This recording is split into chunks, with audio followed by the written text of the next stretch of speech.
Ahora, Randy, yo creo que en la última mesa la doctora Lupe estuvo hablando del tema de la cepa y estuvo hablando del comportamiento que ha estado teniendo, que tiene también, y lo menciono aquí, no con el ánimo de justificar, pero sí de que se entienda que estas nuevas cepas que se han incorporado al país tienen una mayor transmisibilidad y también están asociados a casos graves, críticos y, como es lógico, ha fallecido. Cuando el doctor López estuvo aquí estaba creciendo sobre todo la presencia de la cepa identificada en Sudáfrica. Así ha estado pasando y así se ha estado comportando. Y se ha identificado a nivel global diferentes grupos de virus, debido a que los mismos han ido mutando, han ido cambiando en el tiempo.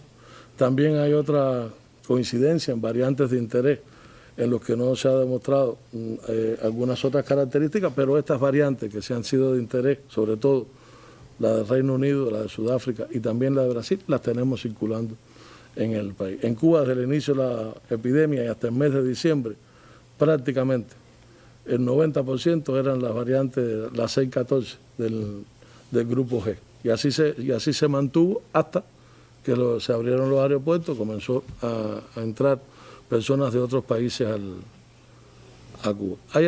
Ahí se puede ver en la gráfica, a finales de diciembre, si lo pueden ver, se observa un predominio de la variante 614G y la detención e incremento paulatino que ha tenido las diferentes variantes notificadas en Sudáfrica, Reino Unido, la de California, la de Brasil, así como variantes autóctonas que no han sido reportadas, pero que son patrones mutacionales que tenemos identificados. Si se puede ver bien, la azul para las últimas semanas es la sudafricana. Así prácticamente los estudios están marcando para las últimas semanas como la azul, que es la variante sudafricana, ha estado marcando la diferencia. Ampliamente predominante. En la próxima, que es específicamente en La Habana, el comportamiento de La Habana, hay una gran diversidad de variantes y patrones mutacionales autóctonos. Ha habido un incremento a partir del mes de febrero de las variantes notificadas de Sudáfrica, Reino Unido y California. Y cuando uno lo ve entonces en el tiempo, también puede observar que está pintada de azul en las últimas semanas. Por provincia, se concentra en el occidente. Ahí están las provincias Pinar del Río, La Habana, Mayabeque, Artemisa, tienen el mayor número de patrones diferentes de variantes. La variante identificada en Sudáfrica ha estado predominando en La Habana en más del 50% de los estudiados y en Matanza casi el 90% de todos los estudiados. Y de ahí la gran transmisión que ha tenido la provincia de Matanza. Los fallecidos. Ahí hay un estudio, en el estudio de los fallecidos de todo el país mostró la presencia de la variante que ha sido notificada de Sudáfrica en el 68,1% de los casos estudiados.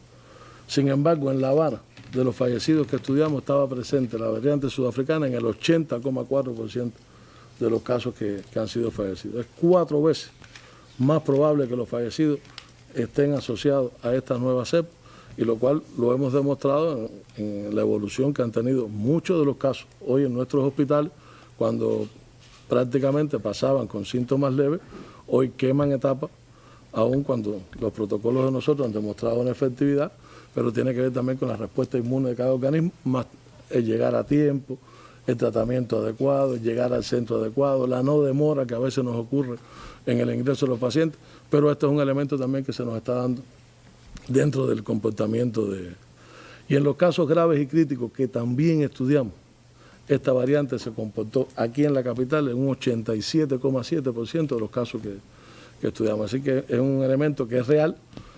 Esto coincide también con los reportes que se han estado haciendo por otras agencias internacionales. Hay un trabajo que publicó el CDC europeo de estudios realizados en 7 países donde estos mismos resultados se han estado encontrando con estas variantes. Yo creo que pensemos en la salud y en que tenemos que constantemente estar pensando en la salud que nos rodean. Hemos visto suficientes casos alrededor de nosotros, por lo tanto que tenemos que seguir reforzando todas las medidas, pues este virus no discrimina y todos realmente somos vulnerables. Por otra parte, hay un tema que quiero reforzar vinculado a esto, que son los convalecientes. Se ha estado trabajando, se ha estado hablando mucho sobre los convalecientes. Nosotros estamos insistiendo en hacer trabajo para que la población conozca de los convalecientes, porque el haber padecido la enfermedad deja limitaciones para la vida. Es decir, muchas de las personas, y tal vez algunos tengan algunos ejemplos en la familia, en el barrio, en lo laboral, las limitaciones que tienen. Y ya hay evidencias también que hay secuelas en los asintomáticos. Es decir, que no solo en aquellos que tuvieron síntomas, sino hay secuelas también en personas que han padecido la enfermedad y la han cursado de manera asintomática. Yo creo que es un tema que podemos también traer aquí, lo hemos estado discutiendo con los grupos de los científicos, pero sería muy bueno que la población, porque es un elemento más para llamar a la autorresponsabilidad de cuidarse, porque hay muchas formas de evitar un contagio con esta enfermedad. Esto, sin lugar a dudas, permitirá avanzar en estrategias de intervención con candidatos. Hay un grupo de estrategias de intervención en los pacientes con secuelas. Hay un programa para su atención, pero todavía tenemos que lograr que las personas no se nos enfermen. Ahora, Randy, ¿por qué he insistido en todo esto? Es decir, la situación internacional, la situación nacional.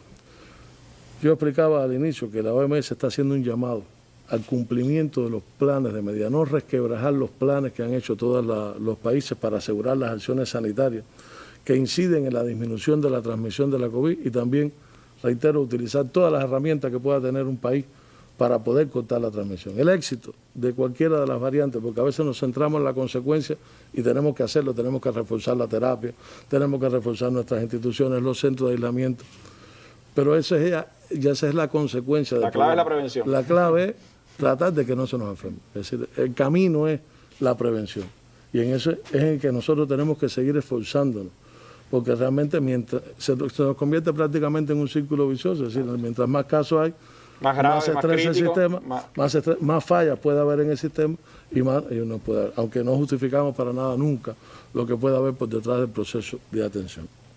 Nuestro plan nacional, desde el inicio, privilegió una estrategia de investigación y desarrollo de vacunas cubanas para la COVID.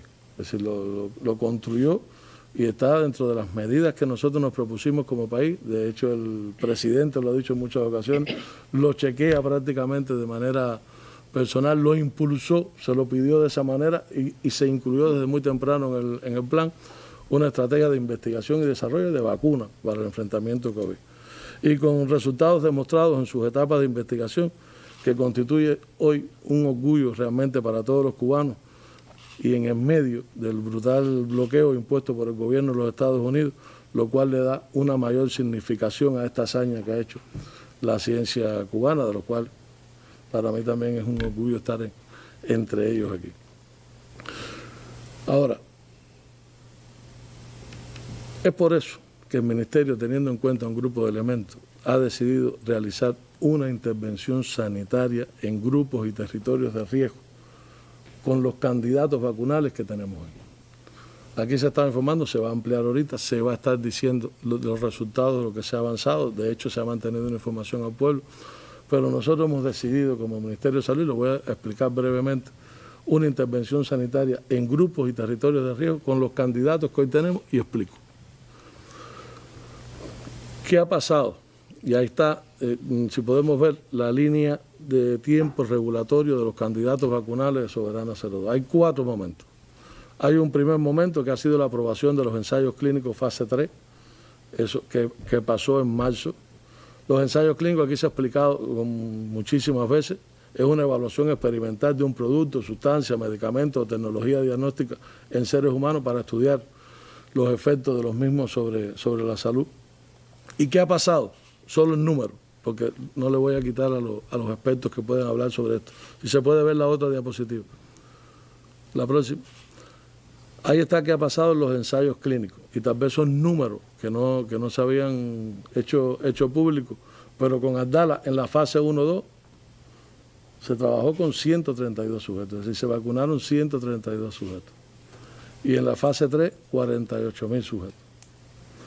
Y con Soberana, en fase 1, 120, en fase 2, 910 y en fase 3, 44.010 sujetos. ¿Cómo ha pasado esto? Ahí está en el cronograma un poquito más abierto. En el caso de Abdala, la próxima diapositiva, en el caso de Abdala con 48.000 en todo el desarrollo del cronograma del ensayo clínico.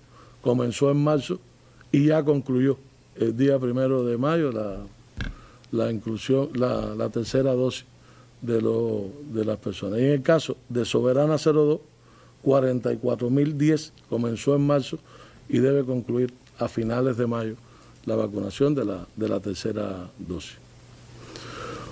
Vuelvo al iniciar, la próxima, por favor. Ahí está, vuelvo de nuevo a la línea de tiempo, porque el segundo momento fue la aprobación del estudio de intervención en grupos de riesgo que se explicó aquí. Ese estudio, que fue dirigido a sujetos que no habían adquirido la enfermedad o aquellos que estaban en grupos de riesgo y que podía aportar datos relevantes, y se hizo de manera paralela, también como un estudio de intervención, que también nos podía aportar elementos paralelamente a los ensayos clínicos. La próxima.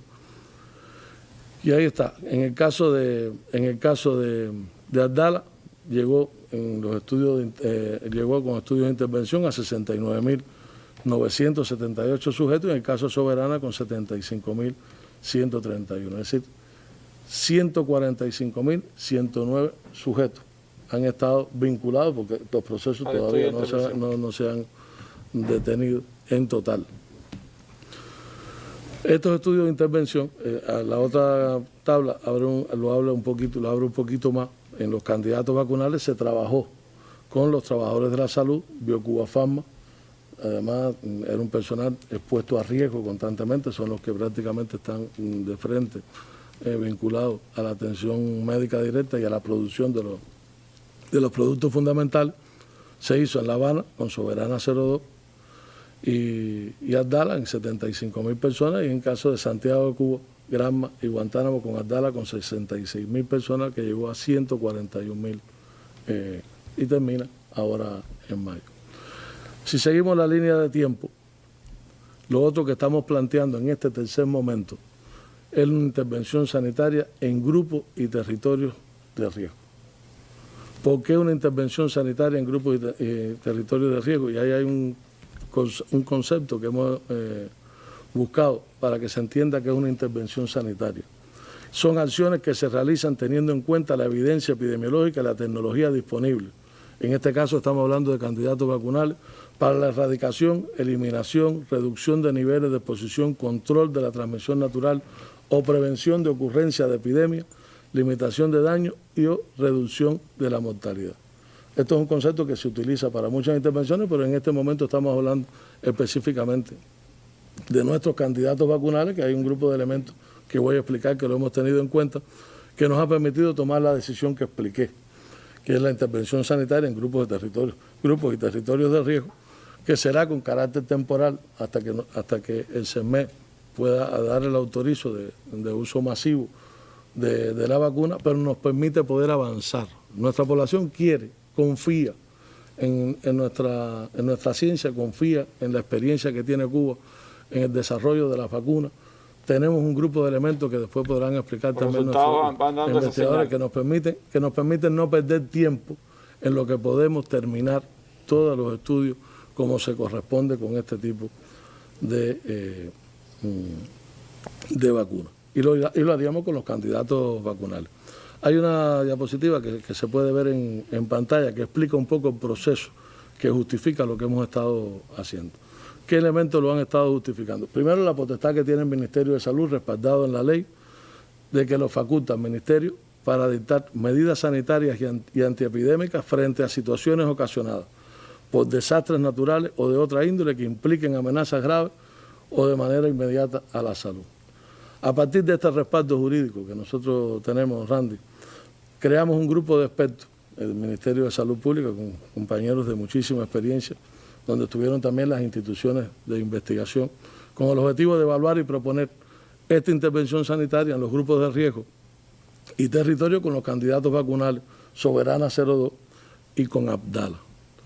Esta comisión, que la preside un viceministro al final y la coordina la Dirección de Ciencia y Tecnología, Innovación Tecnológica del Ministerio, evaluó los resultados obtenidos a partir de la aplicación de los referidos candidatos vacunales en las diferentes fases del ensayo clínico, así como los estudios de intervención que se realizó en los estudios el estudio de intervención realizado con los grupos de riesgo. Toda esa información se vio y se hizo un análisis de diferentes variantes que fue presentada al Consejo de Dirección del Ministerio en días recientes para poder tomar esta decisión. En su momento, todos esos procesos fueron debidamente aprobados por el CERME, que es nuestra entidad reguladora. Por otro lado, como expliqué, la aplicación de este producto, de estos candidatos, en 415.161 dosis, no estoy hablando de pacientes, estoy hablando que se han aplicado 415.161 dosis de ambos candidatos vacunales en 2 meses durante la fase de ensayo clínico y los estudios de intervención. Hay otro elemento que hemos tenido en cuenta en los resultados que hemos analizado hasta ahora y también los investigadores podrán profundizar, que tiene que ver la demostración de seguridad, es decir, que la baja incidencia de eventos adversos que tenemos registrado hasta ahora y la inmunogenicidad, que es la respuesta inmune que viene desarrollando los individuos frente a este candidato que también está teniendo resultados favorables. A partir de estos resultados presentados ante nuestra agencia reguladora y el criterio de los expertos se consideró que esta intervención en nuestro pueblo tiene más beneficios que los riesgos. Por eso creemos que cuando hablamos de vida o muerte, yo creo que es un elemento que pesa mucho cuando tenemos elementos de seguridad, inmunogenicidad, un grupo de elementos que nuestros científicos han analizado para poder avanzar en un periodo temporal de tiempo hasta que podamos aplicar ya las vacunas cuando tengan sus registros. Reconociendo también un elemento que no voy a detenerme, que fue la situación epidemiológica que expliqué, que es bien compleja, con una alta transmisión, con la circulación de estas nuevas cepas que se empiezan a dispersar en el país, el incremento de enfermos graves y lamentablemente el incremento también de los fallecidos. Es por eso que estamos planteando esta decisión en tal sentido. Poder avanzar en la vacunación de diferentes grupos poblacionales va a contribuir, estoy seguro, a la disminución de los enfermos y de los fallecidos, además de potenciar un posible decrecimiento de la transmisión, con lo cual permitiría un retorno gradual a las actividades sociales y económicas en todo el territorio nacional. Yo creo que son un grupo de elementos generales que hemos tenido en cuenta para la toma de decisiones y después yo creo que podemos ampliar un poquito de cómo lo vamos a hacer. Pensar en las vacunas cubanas es pensar en la vida, es hacer el bien sin pedir a cambio, es la razón de ser de muchas personas. Pero, ¿qué me voy a poner realmente? ¿Una vacuna? Creo que más, mucho más. Voy a llevar en mi hombro una dosis de conocimientos, de experiencias, del tiempo y esfuerzo de científicos estrellas. Será también una dosis de resistencia y confianza de un pueblo, mi pueblo, nuestro pueblo.